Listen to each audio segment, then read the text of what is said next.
Hey everybody, happy Thursday and happy Black History Month. Hope everybody is enjoying everything, the festivities that's going on in this world. Hold on, y'all. I'm sorry about that, y'all.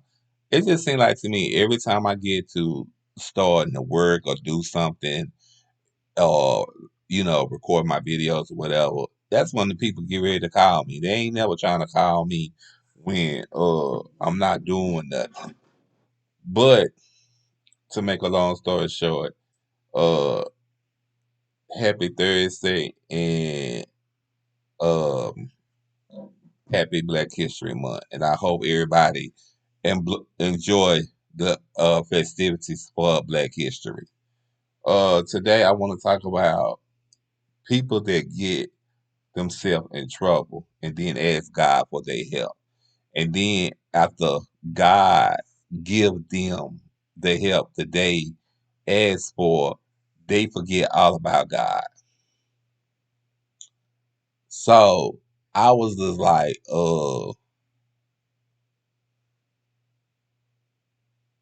when I heard about this issue,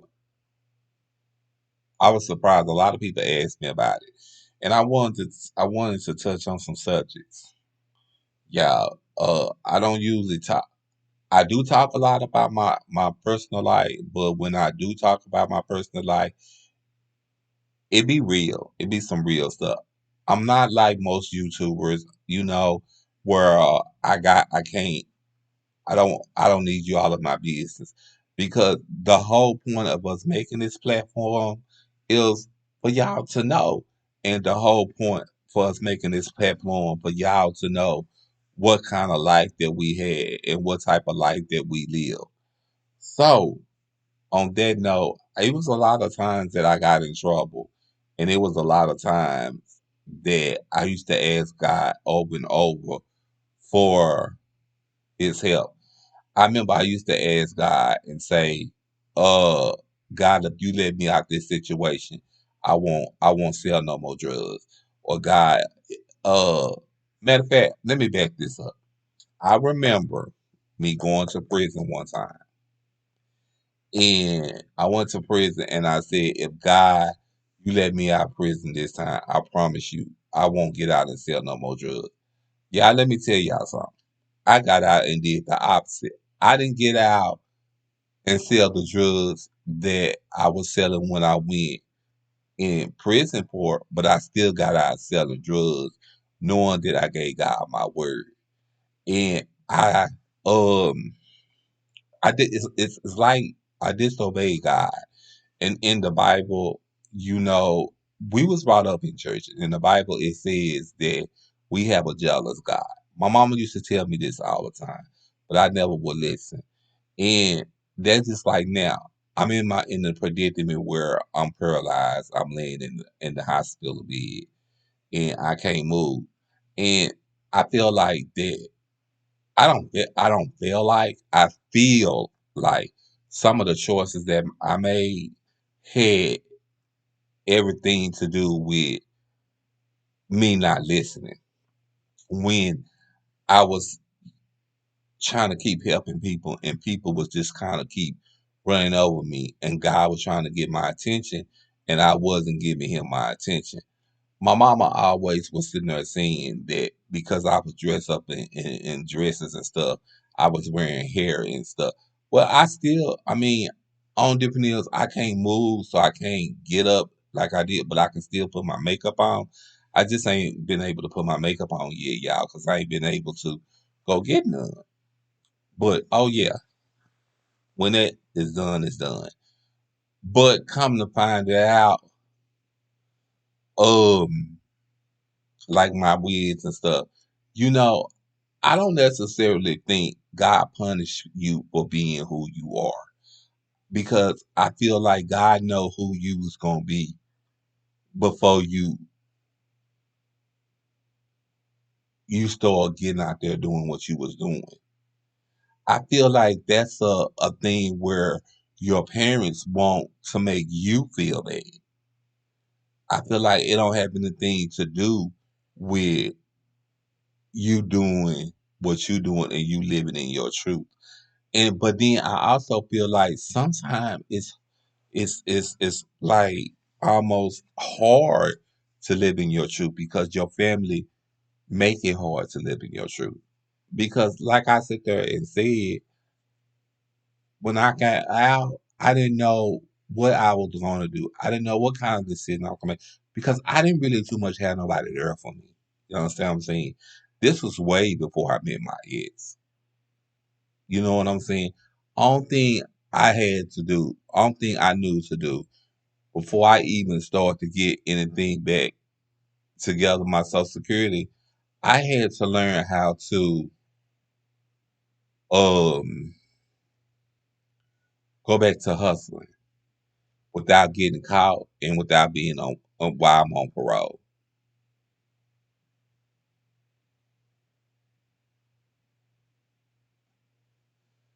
So, you know, things is always not always the same. But when I feel like when you make choices out of life and then you promise God that you're not gonna do something, but you decide that you're gonna do something, that you're gonna do it anyway, I feel like God take your hands off of him. No, God take your hands off of you or him for a while to make you realize that who's in charge, to make you realize there's just certain things that you can't do. You know what I'm saying? So I feel like that I made a lot of choices and a lot of my choices wasn't right. So I'm not gonna I'm not gonna climb out and say that I deserved it what happened to me. I'm gonna climb out and say that I deserve what happened to me, knowing that we have a jealous God and I didn't pay attention to God. I'm gonna say it like that. You understand what I'm saying? I'm not gonna say that I don't honor God because I do. I'm not gonna say I don't love because I do. And you know, it's well enough funny because I try to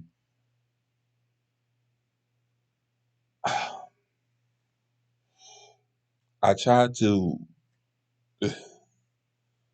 try to give people some understanding and give people the heat so and talk to them.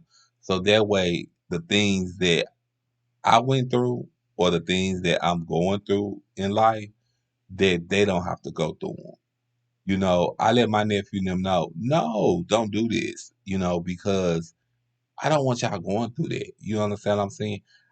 I would be be absolutely angry if I tell y'all angry if one of my nephews went to prison because I would feel like I didn't set an example and they followed in my shoe steps.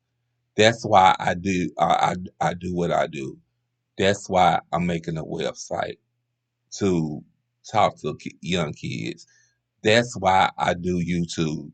That's just to motivate young children and just let them know don't do this. You know, don't go down this path because this path is reckless. And also, I was happy to know and to see my nephew didn't go down my my path because every time he turned up, most of the time or most of his life, or most of their life, I'm gonna say most of their life, I was in prison. All because I was too busy out there boosting. All because I was too busy out there selling drugs. I was actually out there in them streets living that life when I didn't really have to live that life. I could have done something better with my life. But I chose to go to another route.